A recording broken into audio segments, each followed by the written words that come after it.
with your hosts Don Abernathy and Jeff Copsetta.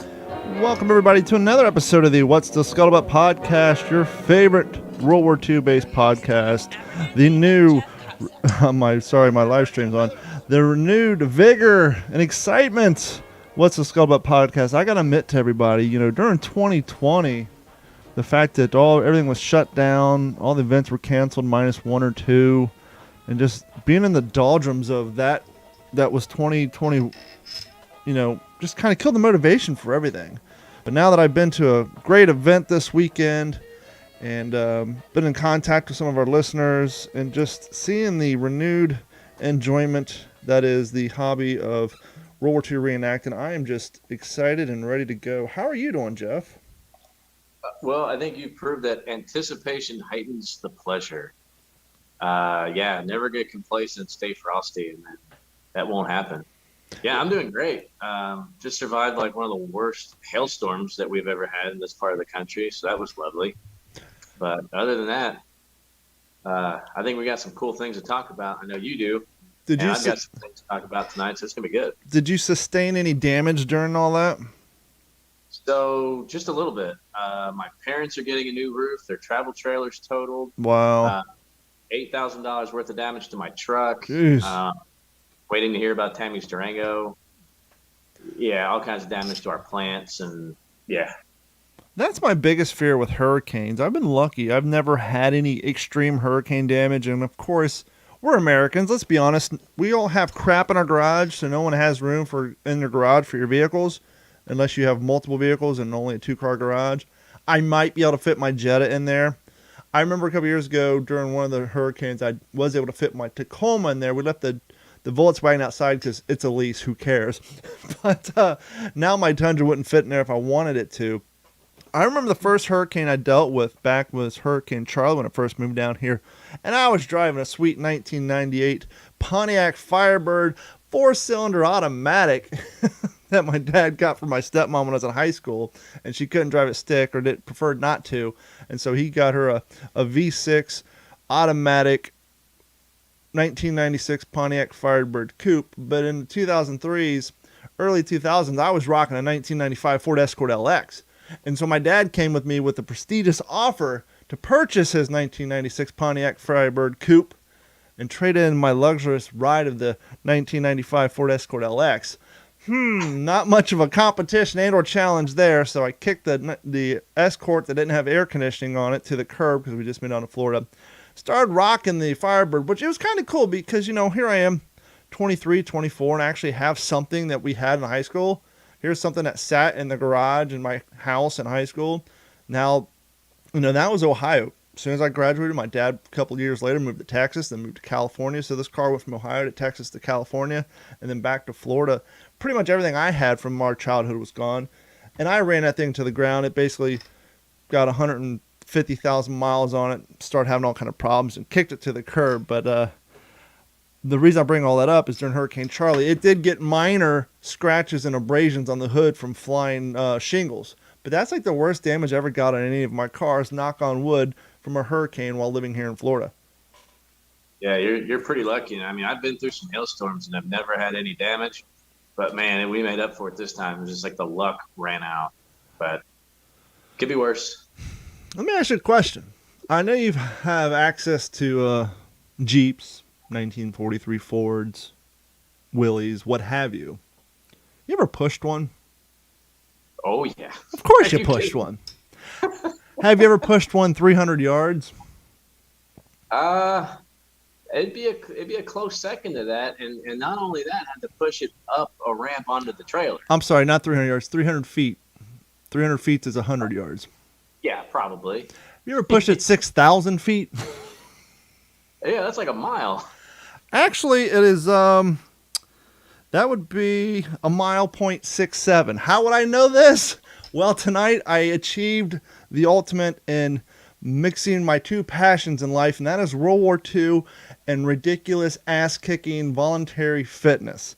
Not to get too mired down into this, because this is a World War II based podcast, but as some of you know who listen to my other podcast, I participate in Savage races. These are obstacle course races. They kick your ass, yada, yada, yada.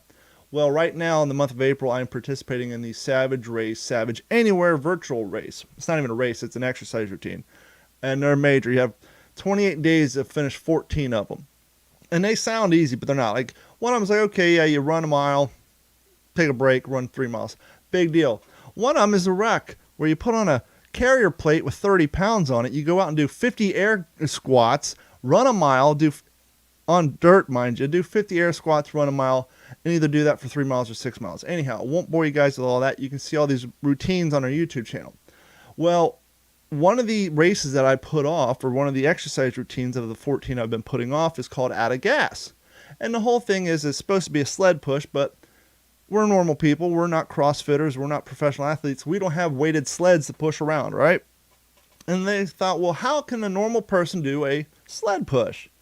Well, let's reminisce to back in the old days when we had cars like a 1995 Ford Escort or a 1996 Pontiac Firebird Coupe that didn't have the computer to tell you how many miles you had left before you ran out of gas. Didn't have all the beeps, the whistles, the roadside assistance. And the whole thing was back in the day, we ran out of gas. And you would hope you ran out of gas somewhere close to the gas station so you could push your car. So the routine tonight for the sled push is to get yourself a car and someone to maneuver it while it's in neutral and push it 100 yards, wait a minute, push it back. Do this 20 times. And now I've been putting all these in my YouTube channel. Of course, my neighbors already know I'm crazy. They see me carrying a 76-pound bucket down the street, preparing for these races, and carrying a 40-pound sandbag on my shoulder, just doing dumb, crazy stuff. So they know I'm insane. I don't care. I'm good with that. But to convince a civilian to do something insane like, hey, can you sit in a car while I push it up and down the street 20 times? Not interested. So what do? Well, you reach out to people who are used to getting looked at kind of silly in public, and that are World War II reenactors, right? Because, you're going out in public and people see you wearing these weird uniforms, and they just stare at you. And the first few times you do it, you get kind of self-conscious, but after year 8, you don't care. So I reached out to a buddy of mine who lives probably a mile from here, and he has a 1943 Ford Jeep. And I said, hey, stupid sounding question, but sent him the whole regiment. I said, is this something you're interested in doing? He's like, sure. I get off at 5:30. I'll be there at 6. Fantastic. So we grabbed up the GoPro gear, went down the other side of the neighborhood by the boat dock where there's no houses. And let me tell you, pushing it 100 yards once, not too bad. Twice, started to suck a little bit. That thing kicked my ass. It literally took me, I'm looking right now, 40 minutes, 8 seconds. No, I'm sorry, that was the run before. Let me pull up my stats here. It took me close to an hour, and it was getting rough. I mean, and the crazy thing is, I'm just pushing on the back of the tire, right? And that is the comfortable position. Arms out straight, just pushing into it. You try to get comfortable and put a shoulder into it. That's not comfortable at all. Kind of putting short hands and putting your hands over your head.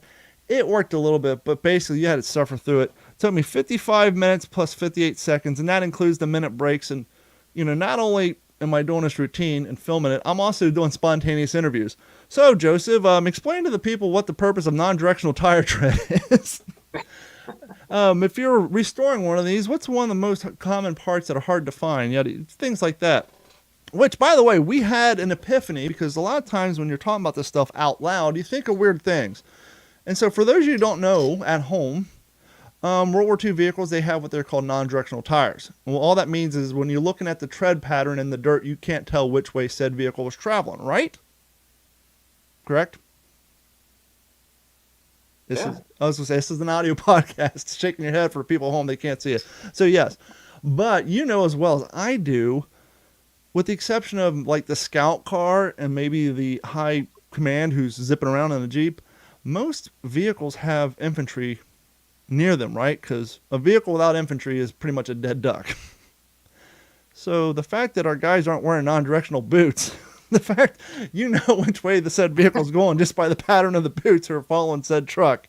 So it makes sense for like a scout car or something like that, something that's going to be solo. But a majority of these vehicles traveled with infantry, so was it really necessary to put the non-directional tires?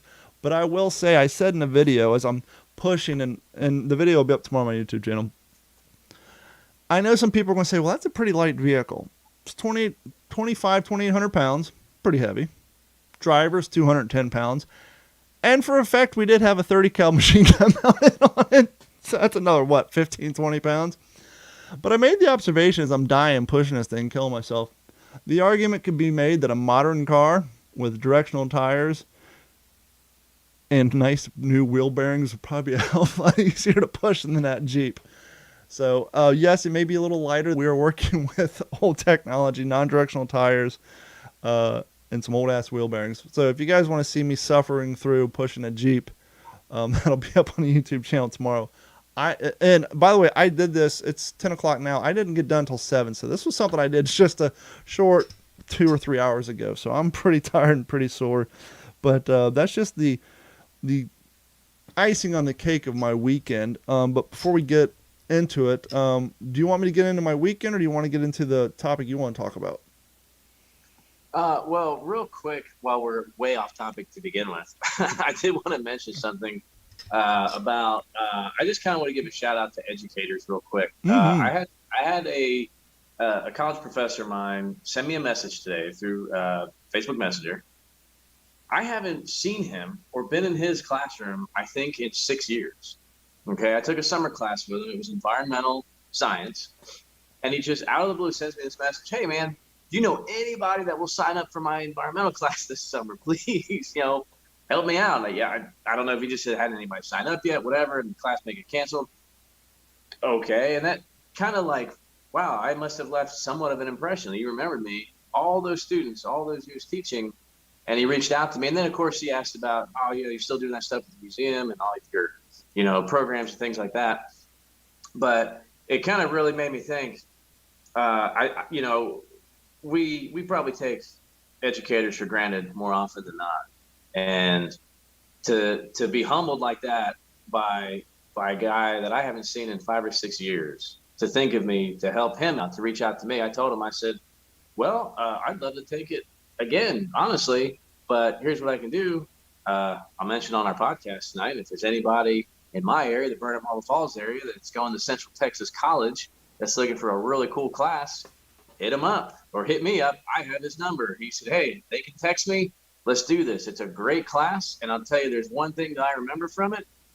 We are at 1.6 Earths based on how much material we've used. Wow. And we only had one. Yeah. And we are at 1 point. We have surpassed the 1 Earth like in the 70s.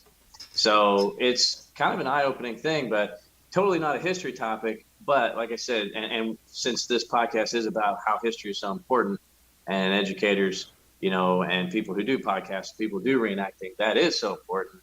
That's what keeps it going. Shout out to you, Zach, for reaching out to me. And I hope that you keep doing good things as an educator, just like Don and I try to do good things as reenactors. It's interesting, two things. One, on the topic of environmentalism, it's always surprising when you find out what common items that we waste that are non-renewable resources. And the number one on that list that'll blow everybody's mind if you weren't paying attention 2 years ago during the shortage, helium. Yep. We put helium in kids' balloons. We suck it. We sound like Donald Duck. I don't know what happened. I don't know if they found a new source or what, but like last year and a half ago, there was this worldwide shortage on helium, to the fact that Party City would have to put up signs. We have helium. The signs are gone. They have helium. I say, well, what's the big deal? We ran out of helium. No more party balloons. No, helium is used a lot more than party balloons. Just one of the things they use it for, just no big deal. Just for the equipment when performing heart surgery. Whoever thought of all things helium was a non-renewable resource? That's just something we always took for granted as kids. Of course. You're a couple years older than me. I don't know if they did this in Texas. In the late 70s and early, I was born in 78, so 78, 9, 80. So around 85, right? Yeah, I'm younger than you. That's what I'm saying. Yeah, well, you're similar in age compared to some of our listeners. But no, what I'm getting at is this trend may have still been in effect because environmentalism hadn't kicked in quite yet as to the hardcore. We had this horrible fad in elementary schools in the late and mid 80s where we would get balloons and fill them up with helium and then put a 4x5 flashcard on it with our name and the address of the school. And then we would all go out into the schoolyard, hundreds of us, and let them go into the environment. And the goal was to see how far the balloon would go and whose card got mailed back to the school. And the furthest it ever made, and the kid who got it blown back, and we've done this every fucking year. Could you imagine?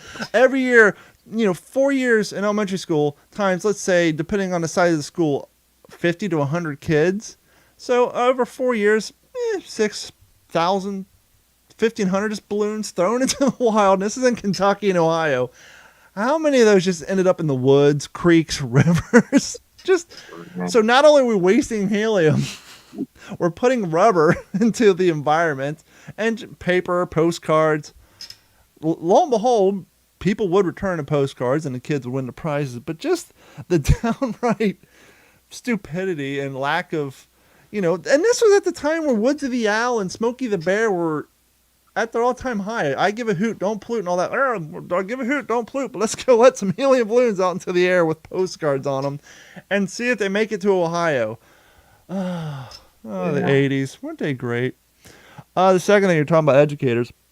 I won't get into it, but back in high school, we had one of our guidance counselor had a program where basically they would try to break down cliques, get kids over financial classes, don't talk to kid, he don't have cool clothes and all that. And then to have like lock-ins, and we would break into small groups. Anyhow, the counselor who headed that up, part of that whole program was a lot of like writing handwritten notes to, kids with compliments and this and that. And I did that for like 3 or 4 years. And then when my senior year, I was over and moved on. But just recently, like a year ago, and now he's since retired. He retired before my daughter graduated. He still sends me, he just started this, but basically he sends me at least once a month. He'll print out memes or like inspirational sayings, and then he'll handwrite letters around them. And he's not just doing it he's like doing it to like 6 or 7 of us that played a major role in that sort of program he had. But it's just so cool to, especially in the day and age. I mean, he could easily just hit me up on Facebook. Yo, what's up? Dude sits down and handwrites, fills out the envelope, puts the stamp on it.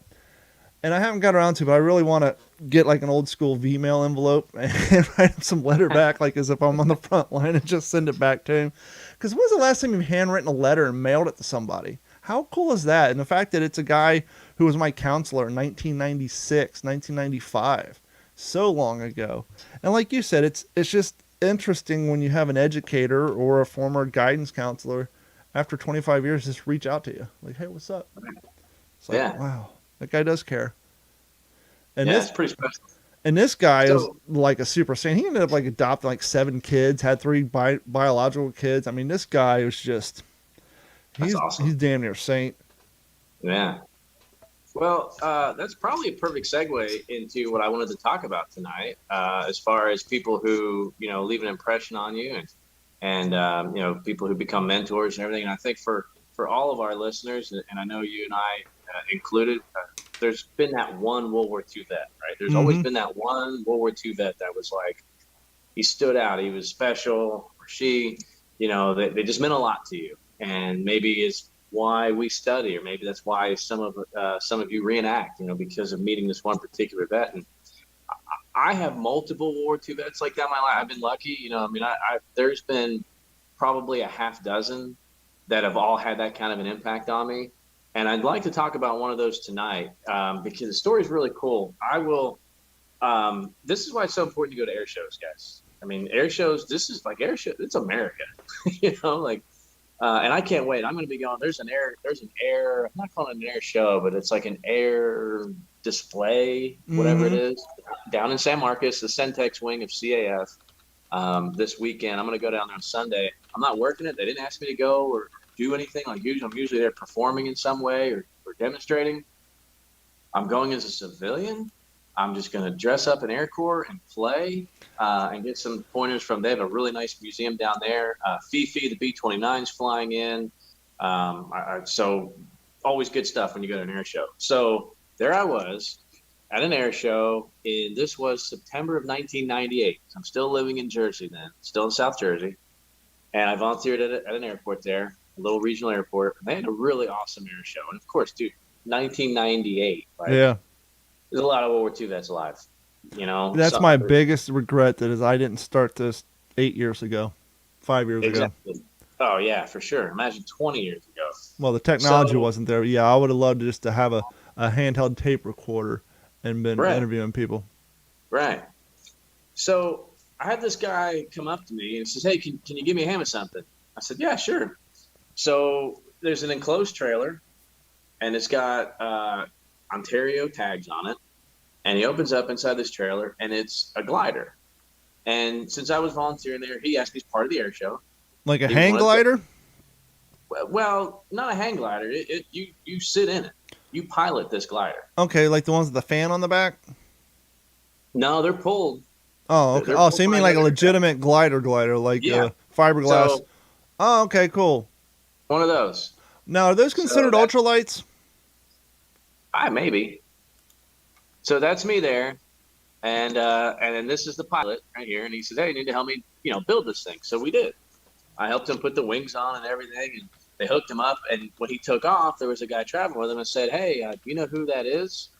"No, just some old guy with a glider." He goes, "Well, when he lands, you're going to want to talk to him." Okay.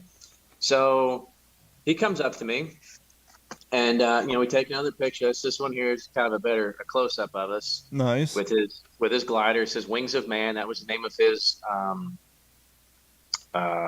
program, I guess you could say. Okay. And he signed one of these and gave me this, his Wings of Man thing, thanks to my crew.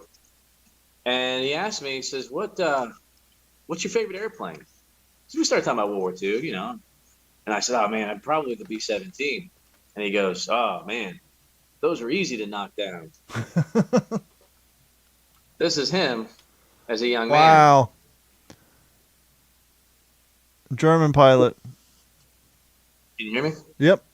Okay, cool. That looked like I was muted. So yeah, so the guy that was traveling with him said, "Yeah, this is Oscar Bosch. He's one of the few remaining guys from his squadron." He's a Luftwaffe pilot? Yeah, That's shot insane. down 6 times. Wow. I think he said shot down 4 times in a 109, twice in a 190. And they had just gotten back in April of '98, so about 6 months prior. They were over in Germany to have a reunion for their squadron. And this young guy that was traveling with him had organized the reunion. And he made 60 of these. There was 4 pilots still alive from Sturmstaffel.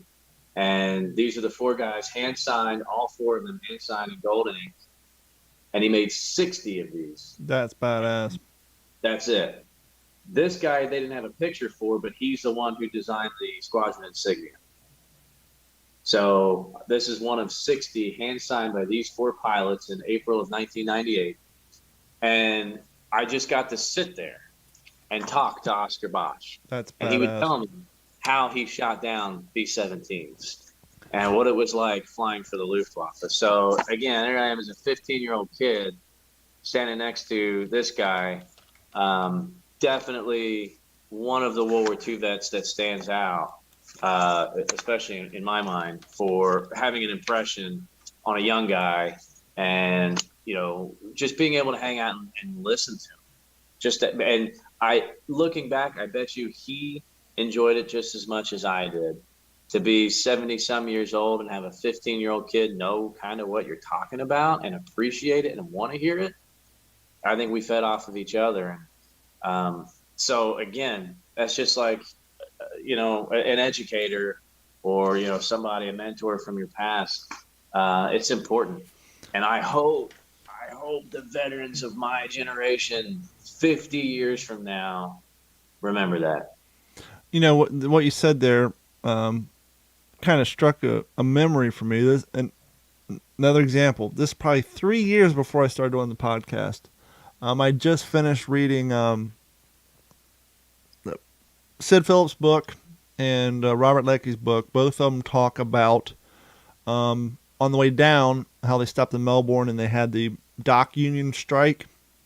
And that's when basically the union workers at the docks felt that they were underpaid and they didn't want to reload the boats because we shipped out so quickly we didn't battle load the boats. So instead of having ammo parsed throughout all the boats, food, basically all the ammo was on one boat, all the food was on one boat, all the uniforms on one boat. So when we got down to Melbourne, we had to offload them, allocate them, battle load them, and basically provision them evenly throughout the boat. So that way if you lost a boat, you wouldn't lose everything.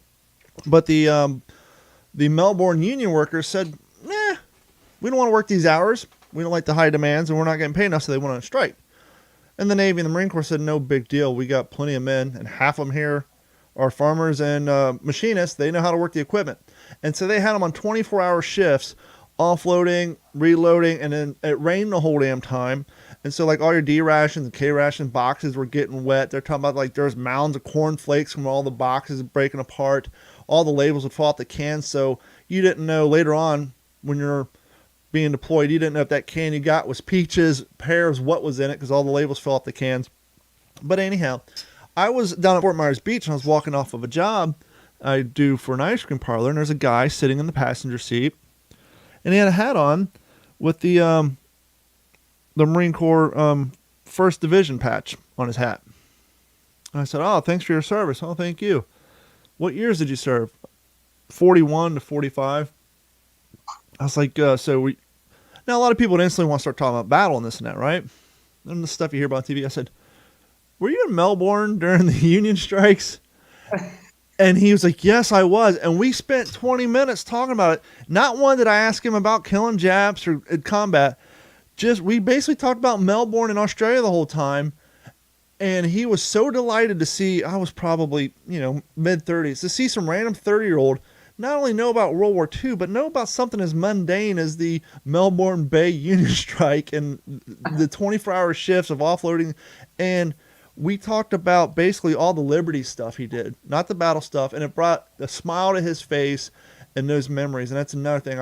I so wish I did the podcast back then, but it was just so cool talking to him about just the other activities involved in the Pacific and all that stuff. And it was so damn cool. Yeah, I mean, that's something that people need to understand is how many millions of guys went over there, never fired their rifle, never saw combat. There's so much more to it. And, some of that stuff, like I said, is almost just as miserable with what they were doing in conditions. And there is no glory because like you said, they get home and like, oh, how many did you kill? Or, what did you do? Did you get any medals? No, I supplied these guys. I drove for the Red Ball Express. Yeah, exactly. But that's all the cogs in the wheel that make our combat team successful. And that out of the two of us, that better than anybody. You've been on the front line. You know what it's like to be in need of things and to have those resupplies come in, and how thankful you are for the guys whose job it is to get that resupply to you. That's right. And the job of the guy who it is to get that material to the guy who brings it and all the way back to, it's just the logistics of war, regardless if it's back in 1942 or now, what it takes to get supplies from point A to point B and everywhere in between, and all the little fingers that get involved in steel before it gets to you. It's just so much work, and they definitely don't get the credit they deserve. No, that's supplies are what that decides a battle. I mean, Darius knew that when he was attacking, Thermopylae in 300 BC or whatever it was, or 480 BC, I guess it was. But yeah. And that was the basic, routine and thought behind the island hopping campaigns of the Pacific. Why go to, I just drew a complete blank. I can't believe it. The island, Japan's main island, can't believe I just completely drew a blank. And the Solomons, they were on the... Guadalcanal? No, not Guadalcanal. The main island they were stationed on, though, we never went to. We basically took all the islands around it, thus cutting off their supply and all that, and just left them to... Rabaul? Yeah, Rabaul. We never invaded Rabaul. We didn't need to. We took all the islands around it. We cut off their supply. They no longer had fuel to fuel their planes. They no longer had food to feed their men. Why lose men fighting them when you can lose less men fighting for the islands around them, more strategic islands, and just cut them off? Right. It's hard to win a war when you don't have supply. Speaking of air shows, I'm sure you heard the news and saw this, but we haven't been together a while. Dateline Cocoa Beach, April 20th. This is sad. Cocoa Beach, Florida. A restored World War II era plane came crashing down along the busy Florida beaches while the water were filled with people. Witnesses told Florida Today they heard the BM Avengers engine sputtering down the beach, and they knew something was off when the plane suddenly descended Saturday during the Cocoa Beach Air Show. Quote, it looked like the pilot pulled up at the last minute to avoid any spectators. There were loads of people in the water, and then I saw him on top of the plane. It looked like he was okay. So this guy basically, engine failure or whatever, busy-ass beach, and he landed this thing in the water, probably 30 yards off the dry land, didn't hit a single person. Complete masterful flighting on his side. The airshow released statements saying that the plane had mechanical issues and that the rescued personnel were standing by during the emergency landing. The plane was a torpedo bomber used by the U.S. Navy during World War II. According to the Cocoa Beach Airshow's website, the plane underwent extensive restoration before returning to the flight last year. Apparently not enough. But the footage of that, and it just hurts. Not only the footage of it landing, but they showed like footage later on the day where it's just sitting in the water right on the beach, and they have caution tape, and the military vehicles are from the airshow just sitting there waiting to figure out how we're going to get this thing out of the water, causing the least amount of damage. It's just so heartbreaking to see that shit happen. Yeah. Yeah, unfortunately, it's part of it. So I need your all's help. Before the show, and I stumbled on this in the past. My grandfather, he served. We've briefly talked about, but we never really jumped in depth because I don't have in-depth information. I've looked on the National Archives. I have his service tag. My dog tags are exact replicas when he passed. And when I started reenacting, my aunt sent me a photo of his dog tag. So I went to one of those World War II dog tag sites. And my Army dog tags are exact replicas of his. Has his name, his birth date, his route, service tag, his next of kin. And so I went on the National Archives. I've done this a few times before. Serial number's right there. Name, Preston Woods. C for Coleman. Resident state number 2, which is Kentucky. Residential county was 015, which is Boone County. Place of enlistment, Cincinnati, Ohio. Here's the cool thing. Enlistment date. And my dog's down here snoring. For those who watch on YouTube, I do have the dog cam on. So if you hear snoring, that's my little Boston Terrier down there snoring. But enlistment date, January 1st, 1942. So basically, as soon as he turned 18, he enlisted. He would have enlisted sooner. He may even be a little younger. Grade designation, private. Grade code 8, private. Then it says branch alpha designation, branch immaterial warrant officers U.S. I don't know what that means. Then it says terms of enlistment, value 5. So I think it was 5 years. Then it explains enlistment for the duration of the war or other emergencies plus 6 months subject to the discretion of the president, otherwise according to law. Then Kentucky, yada, yada, yada. But here's the crazy thing. I can't find what unit he served in 1942. But, and I don't have the picture, I'll put it up on our Facebook page, and I'll put it on the page for this website. I have his wedding photo. And in his wedding photo, he's wearing his uniform, and there's a division patch on his left arm. And that division patch is for the 15th Army. But here's the interesting part. I just read you his service. He enlisted in December 1st, 1942. The 15th United States Army was the last field army to see service in Northwest Europe during World War II, and was the final command for General George S. Patton. The 15th Army served 2 separate missions and assigned to the area. During the later stages in the war, its missions was training and rehabilitation of units and acting in defense against counterattacks. After the war, its mission was to carry out occupation duty and to gather historical information related to the European theater operations of war. How cool was that my grandfather was assigned to a unit that's job was to gather historical information, and here we are. But here's where the mystery is.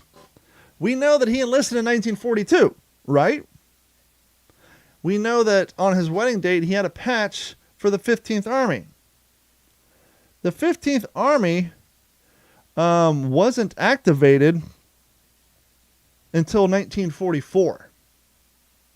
And since I can't see his right shoulder on that photo, I don't know what his previous division patch was or where When did he get married?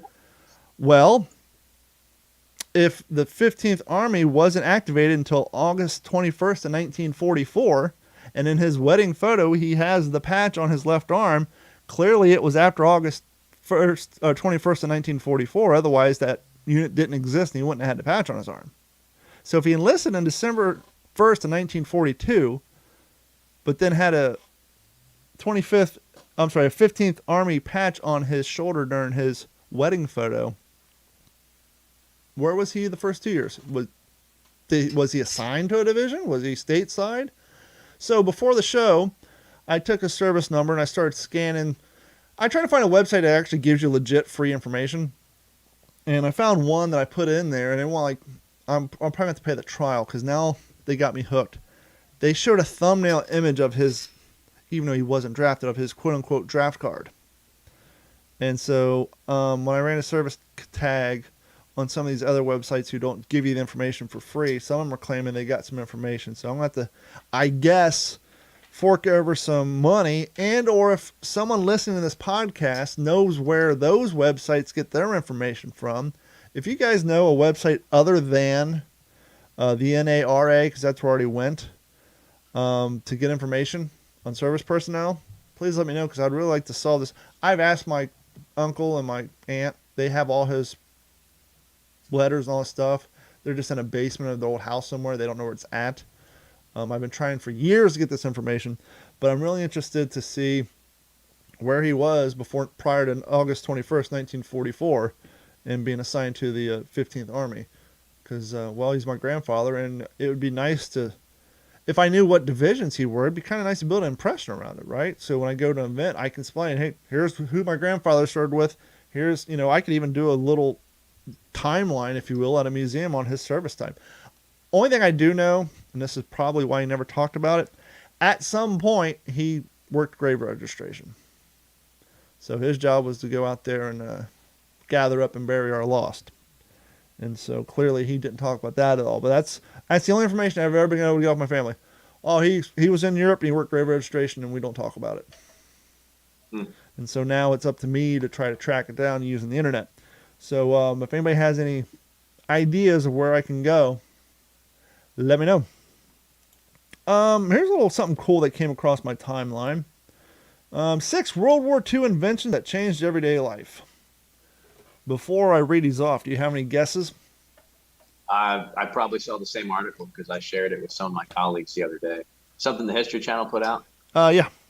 Yeah. Well, go ahead and just pick one. Oh, penicillin? Penicillin. They have that listed as number 2. Before the widespread use of antibiotics like penicillin, in the United States, even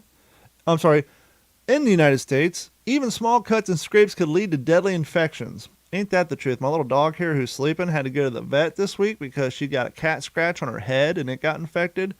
And now she's, for those of you on YouTube, you guys can see her sleeping on their back with her feet kicked up in the air. So yeah, small scrapes can cause infections. The Scottish scientist Alexander Fleming discovered penicillin in 1928, but it wasn't until World War II that the United States began to mass produce it as a medical treatment. Blah, blah, blah. You got another one you want to pick? Plasma, radar. Yep, plasma radar. Here's an interesting, though, one of the electronic computer, which is kind of... Yeah. Now, they had to put electronic before computer because they used to refer to their secretary pool as computers. In 1940s, the word computer referred to people, mostly women, who preferred complex calculations by hand. But during World War II, the United States began to develop new machines to do calculations for ballistics, trajectories, and those who had been doing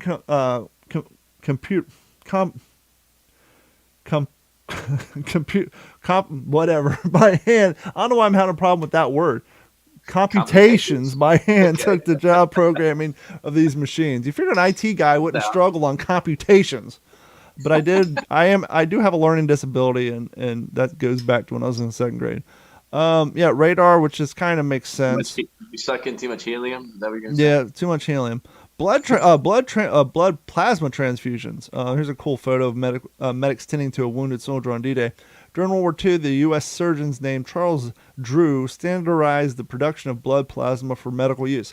I learned this weekend one of the guys from Georgia had a great first aid tent set up, and he actually had a Mermite can. You ever seen those? Those are pretty damn cool. And because we didn't have refrigeration on the front lines, the first aid staff, I'm just laughing at my dog, used Mermite cans to keep the plasma as cold as they could for as long as they possibly could. Obviously, these things aren't Yeti coolers. They're not going to keep things cold for 4 days. But to get them from the local ice house and or refrigeration unit to the front line for use, or to the medical tent, they would put them in Mermite cans. They developed the whole system where they would send 2 sterile jars, one with water in it and the other one with freeze-dried blood plasma, and then mix them together. Unlike whole blood, plasma can be given to anyone regardless of the person's blood type, making it easier to administrate on the battlefield. So that's a cool little story you guys can find on the History Channel. Before we go, I want to talk about this weekend. It was a good time. It was a place called the Pioneer Village in Dade City, Florida. And I guess it's like, we call it the first event, but Joseph, who provided the Jeep for me tonight, was telling me he was up there about 2 or 3 weeks ago. So I guess technically that was their first event. But first and foremost, this is kind of like the Pioneer Villages that you're used to seeing. You know, they got like a log cabin here. They got the blacksmith up there tinking away. But the cool thing is this is like place has kind of become the repository for historical buildings. They had an original single room schoolhouse that they relocated to this place with all the accoutrements inside, all the super small desks, the chalkboards and all that. They had a train station set up, which made for fantastic photo op. And a cool video that I posted on my TikTok page. And then they had a museum in it that had a little storefront. And so just like every living history event, we had our little bivouac set up with, you know, the Allied tents and people would have their displays. And during the day, people would come down and they would talk to us. And we do the normal living history stuff. And Jeremy and company came down from Georgia, which they're pretty much Florida reenactors. These guys are always coming down from Georgia. They have a great field set up. They basically do EE8 telephones, switchboards, all that stuff. I mean, they set it up. It's so cool when we do these bigger events, we actually have comm lines because they got like 6 or 7 EE8 telephones. So we'll have a OP out there with a phone, so we can actually communicate with air correct equipment when we're trying to do the logistics for a big public event. So they had their stuff set up. They got there on Thursday. I got there Saturday morning. So they drove down from Georgia on Thursday, set up their bivouac. Friday, a school came out of about 200 kids. They did a great living history with Art and Meg and some of the other Florida reenactors who were there. And that was great. And then the kids went home, and then you do the activities you usually do when a museum closes after hours. The problem was our bivouac was set up about 50 yards from a very, very active train track, dual track. And all day long and all night long, trains came through. Now, this is very authentic because most of travel came through World War II. It was on train, and that's fine. That's great. But let's say Saturday night after you've been out in the sun all day, talking to the people, do a 45-minute battle reenactment, which you guys can see a compilation on our YouTube channel right now. I just posted up, so head over to YouTube and look for Digital 410, or go to WTSPWorldWar2.com and click on the link there. And while you're there, go ahead and click on that Patreon link. Sign up. It's $1 a month. But after you do these reenactments and you're hot and you're laying on the ground because, damn it, you're authentic and all you got your wool blanket. Now, about 100 yards down from where we're bivouacked, there is a street crossing of the train tracks that do not have the fancy arms. So that means every single train that comes through, regardless of what time of day it is, has to honk the air horn. So you're trying to get sleep because you're rolling around on the hill and it's hard ground. Choo choo, huh? But that ain't the worst part. The worst part is that these trains sound like they haven't had a drop of lubricant on their wheels and or brakes in the last 38 years.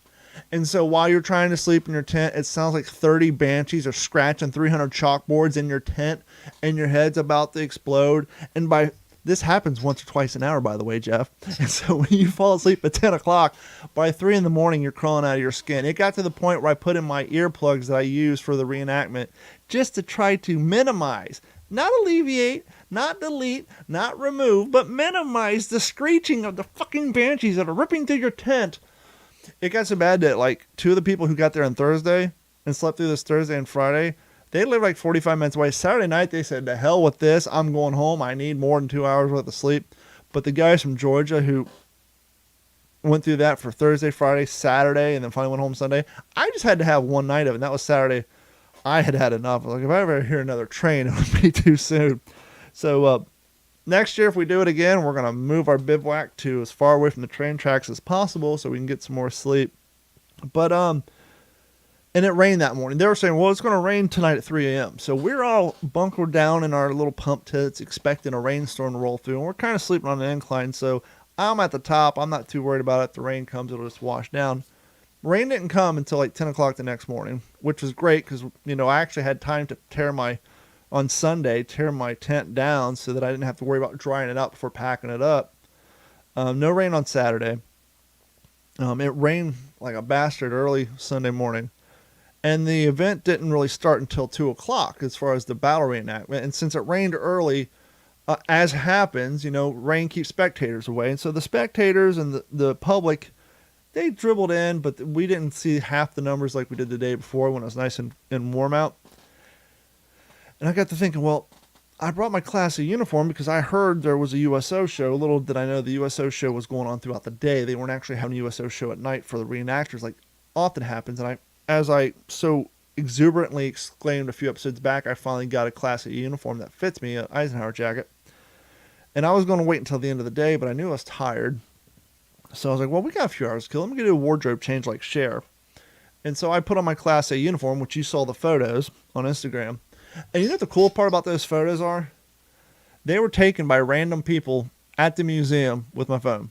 I put the filters on them, but like the one where I'm walking in the general store, the one on the bar, the long shot, I just put on a 10-second timer. But this lady came in. I said, hey, can you do me a favor? Can you just get a picture of me real quick? She's like, oh, my husband's a photo photographer, so he'll probably criticize me. She took like 30 photos. Sweet. Paul, who's a reenactor, he took the ones of me in front of the train station, but he had to go do his USO act. He does a great Laurel and Hardy, who's on first. And then the one where I'm like picking at the candy, I was in the museum and there's like these 2, 8, 9-year-old girls. Kids are good with technology. Hey, come here. Here's my camera. She shot like 3 of those photos, the ones of me looking like I'm buying candy. So it's so cool because everybody's like, oh my God, these photos are amazing. Who took your photo? I'm like, random people at the museum. And that makes it even cooler. The fact that, I put the filters on them using my programs, but the angles and all that, just random people at the museum.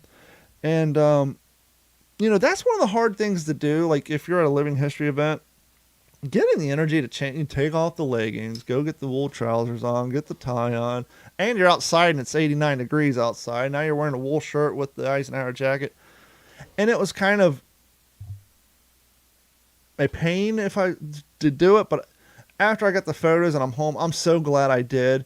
And there's so many times I go to events where I plan to go get some cool photos, but you're just too tired or worn out. You're out in the hot sun, you've been talking all day, your throat hurts, your back hurts. And there's so many events where I don't even do it, but I'm so glad that I did, and it definitely energized me. And it got a lot of attention on Instagram. It's the most Instagram feedback I've had in a while. Both the What's the Scuttlebutt Facebook page, they're up on there.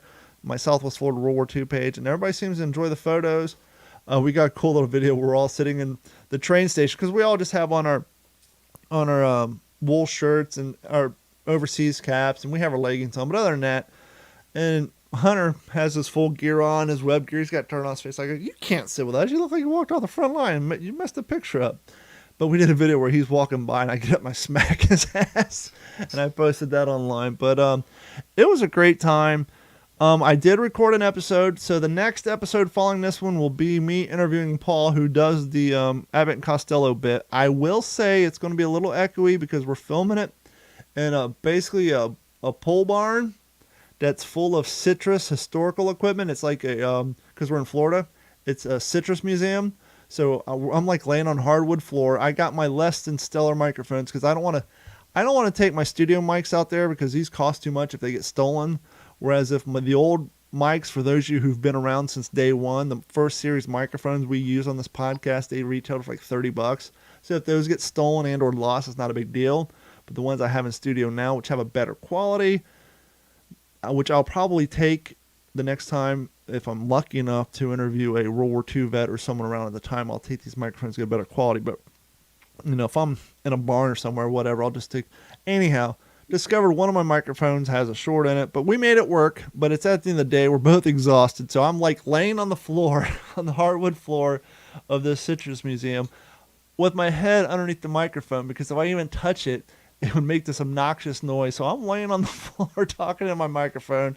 Paul's talking to the other microphone. Some of the reenactors, those damn Nazis with their hobble-toed boots, come clomping through. You'll hear a train go by in the background. Long story short, I got to do some major editing, try to do some noise compression on it. But the episode following this one will be the one of me and Paul. So you guys can look forward to that. And it was so nice to get out there. Oh, real quick, I know we're running a little long. This is the first time in all these years this has ever happened to me. So before the Georgia event, I ordered some ammo from our friends at Atlantic Wall Blank. I've always got my ammo from there, never had a problem.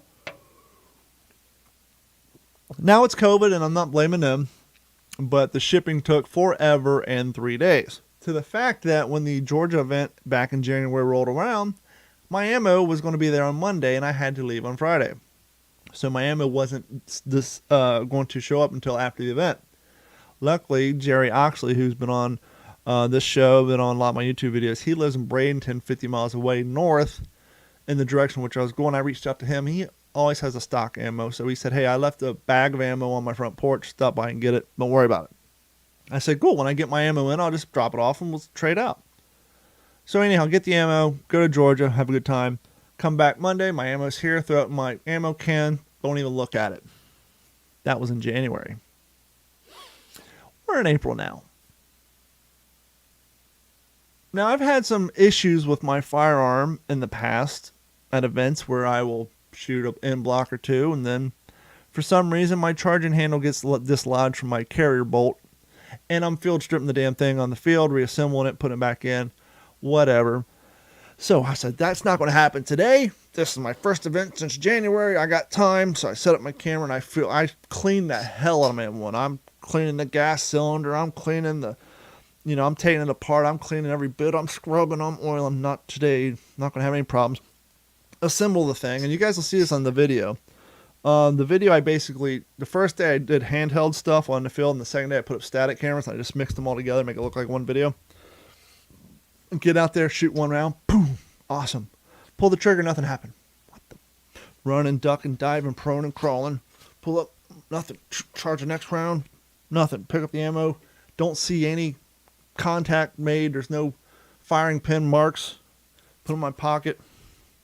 Now, I did notice that my ammo can, my oil, I kept my oil can opened up, and there's a little bit of oil down in the bottom of the can.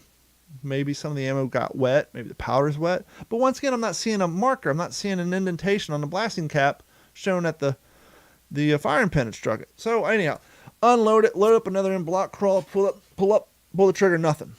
Son of a bitch. Maybe I have too much oil on my gun. Maybe, I don't know. So I get up. They're yelling cover fire. Somebody else isn't shooting. I jump down. I throw him my end block. He puts in his gun, pulls up, nothing happens. Okay, it's an ammo issue now. Now I know it's not my gun. He can't get the round out of his gun. We're in the middle of the field. Luckily, I know it's not error correct. You guys don't have to yell at me. But I have one of like the Korean War gun cleaning rod kits that fit in the butt stock of the M1. So I put the pole together. We shove it down his barrel. We eject the round that didn't detonate. He ejects the end block, puts his in, gets up, starts shooting. Long story short, we go and do our debrief, and I'm like, what the hell is going on with my gun? Just did a 45-minute reenactment, shot one round, and the rest of the time I was basically going through the motions and not shooting anything. So I'm talking to another reenactor, Chris, like, well, let me see your rounds. Well, I'm not seeing any indentations on the blasting caps from your firing pin. So I give him my gun, and he's playing with the bolt. The firing pin's coming out. You cock it back, you can see it's ready to go and all that stuff. Don't see any damage on my firing pin. He pulls out my round, he pulls out one of his and compares it. The round is the same length, a little bit shorter, but the neck is lower. And what we discovered was I got sent the wrong ammo. Because of the place of the neck, Feeding too far in the air. it was sitting too far into the chamber, or the head spacing, and the firing pin was never making contact. And so after the debrief, we went, and I looked in my bag, and I found the paper in the bottom of the bag, which I had never inspected, it's like 8x57 for bolt action rifles only. Well, shit. It's Saturday. Now I have no ammo for the event tomorrow. Luckily, there's a young cat there who has more guns than he knows what to do with, so he gave me like $40 for the lot. I turned around, bought like 5 or 6 M blocks of somebody else, so I had 6 M blocks for Sunday, went out, fired, didn't have any problems. But that was the first time I've ever gotten the wrong ammo. Problem being is I got the wrong ammo in January. How can I go? Luckily, Hunter bought it, because I wouldn't be able to go back to him and say, hey, 4 months ago you sent me the wrong ammo. They'd be like, tough shit, you should have checked it 4 months ago.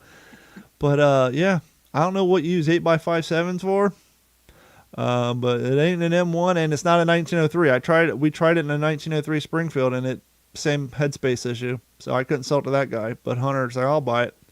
So shout out to Hunter for buying the ammo that I couldn't use on my gun. So when you see me carrying the camera in the video and you see me pulling my gun up and it don't fire, that's why.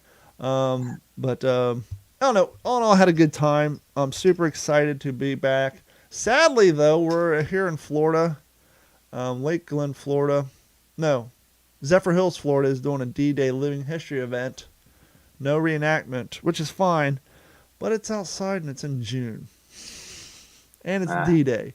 You're not wearing HBTs doing a D-Day Living History event. You're going to be wearing an M41 jacket, a wool shirt, wool trousers, full gear, standing out in 98-degree Florida sun. So I'm not sure if I'm going to make that one. We try to do most of our events in the wintertime here in Florida because of that. But, hey, it is what it is. So you got anything else before we go out? Yeah, well, I think just quickly, we talked about, man, wish you could have done this podcast so many years ago. And, like I said, sometimes it's a pain in the neck to take quality pictures sometimes. You got to get changed. You got to get, or you're just going to ruin it. And just why even do it? But so it's a good thing you did because, like you said, you got to document the stuff when you can. And I know from my perspective, I've never been able to just play at a reenactment. I'm always in charge of it typically. And I never get to take the cool pictures. I watch 20 of my reenactors all doing these cool poses. I get home like the next day and see all their stuff on social media. Like, oh, that must have been a lot of fun. I'm running around. That happens. But let me tell you, that's gonna change. That's gonna start changing. Big time for me. I'm gonna start just enjoying this. And I've done a lot of things where World War II veterans have been there, and I've never been able to take the time afterward to talk with them. Everybody else did. But I didn't, and that's important to me. So, be looking for me to start, getting around a little bit more from a private reenacting standpoint.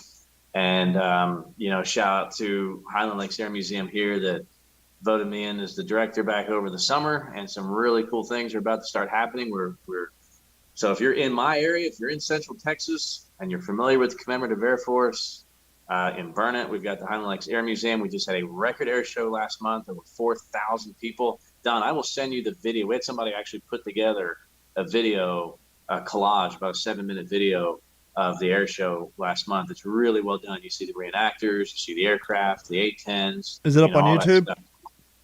I don't think it's on YouTube, but you can put it up. Well, I was going to say, if it's on YouTube, if you send me the link, I can just embed the link into our What's the Scuttlebutt podcast webpage, and people can watch it there. But if not, you can send it to me and we can upload it and give it credit to whoever, and then put the link up so people can see it right on our website.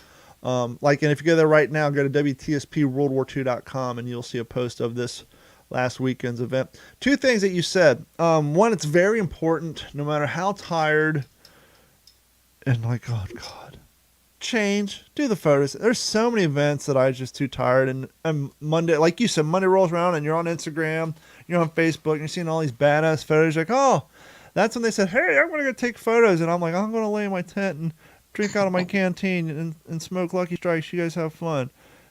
And I don't even have a photo of me smoking Lucky Strikes in my tent, so I only have a photo of that. So get off your ass, go take the photos. You'll be happy to. And two, somebody worked in radio for 6 years, and I worked in radio one right before, 2 or 3 years before COVID, but it was right at the apex of live concerts in Southwest Florida. We had Fort Rock 1 and 2 and 3, I think. We had Rock Wave, all these different events. And these are all day, and at the end, they were 2-day festivals, right? Rock festivals.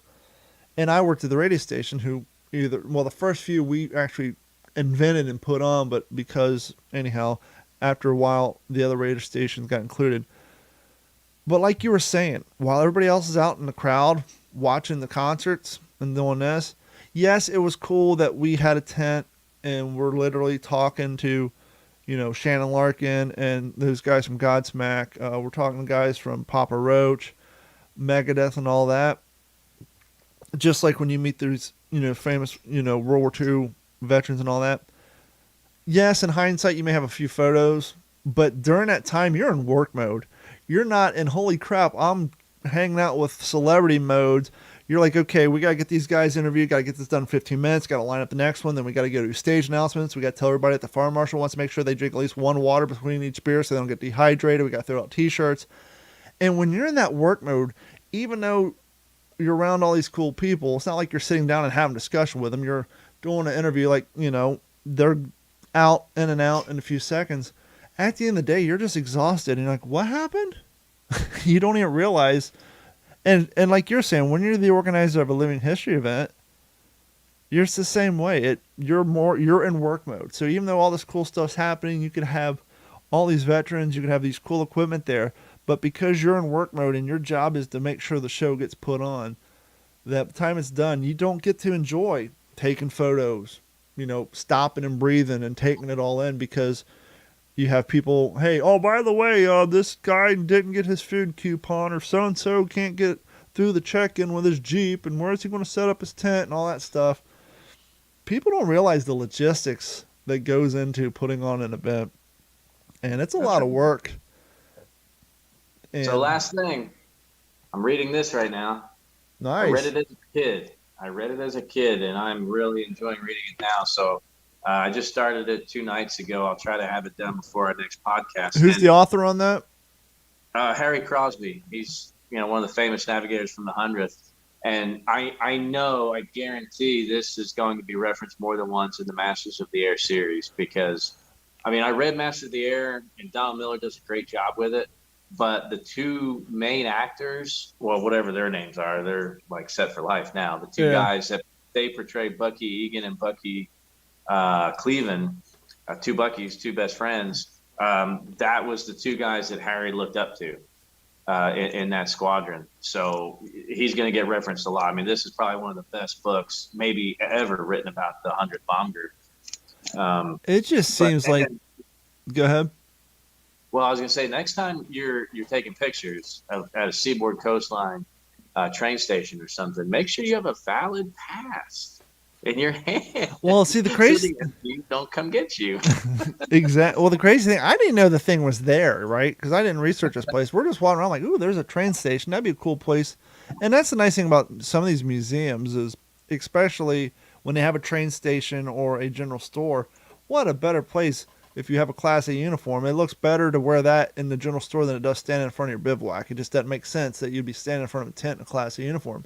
But when you're pretending to be shopping or waiting for the bus to come or waiting for the train station, they just make awesome, great photos.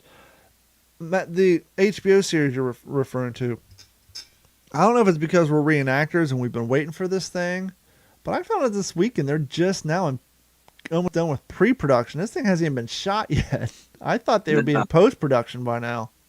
No, and I think COVID had a lot to do with that. But it's not an HBO series. It's Apple. Interesting. Yeah, that's disappointing. So, I hate that. I'm gonna get to see it.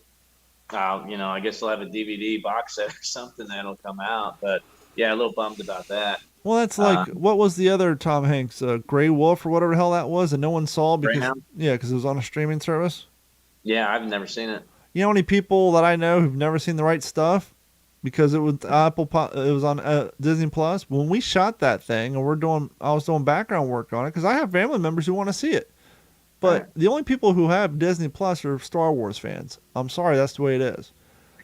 And when we shot it, we had to shoot scenes twice, one with us smoking and one with us just holding cigarettes because it was originally double slated to be on the Smithsonian Network as well as Disney Plus.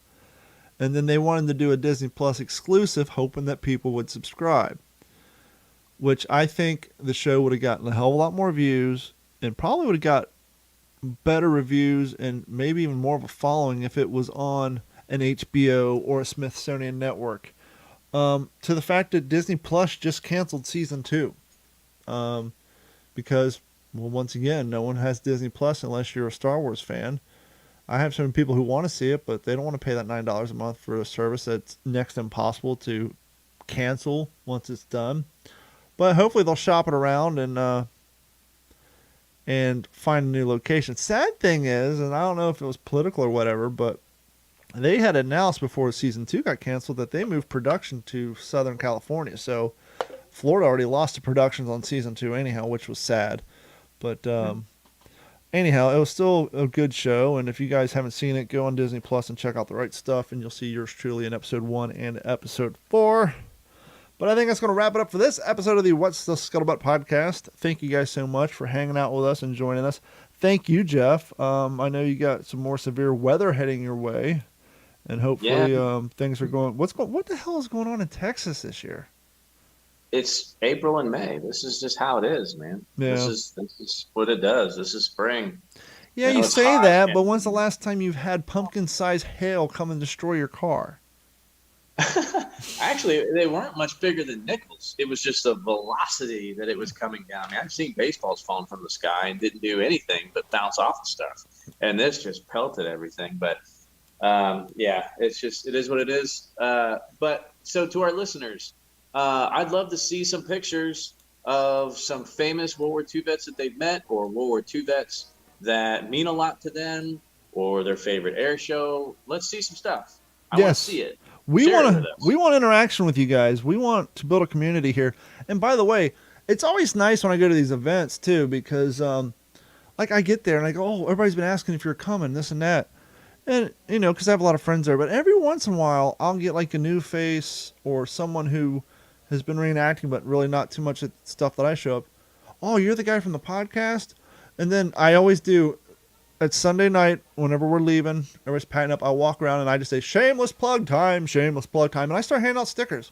Oh, what's this? A Living History podcast? I never knew this was a thing. Now, my brother asked me, and I think he may be right. Clearly, we're not the first World War II podcast. There's plenty of historical podcasts. But I think the What's the Scuttlebutt is the first living history / reenacting based podcast. I know there's another one now. There's a group of cats on Instagram who started one. But I think we can stake the claim of being the first reenacting podcast. If I'm wrong, please let us know who's the first is, and we'll give them a shout out and check them out. But I think this is the first. That's why we call it a World War II based podcast, because it's not, we're not just going to sit here and do in-depth history lesson. We interview reenactors. We talk about the hobby. We just talk about the passion of World War II history.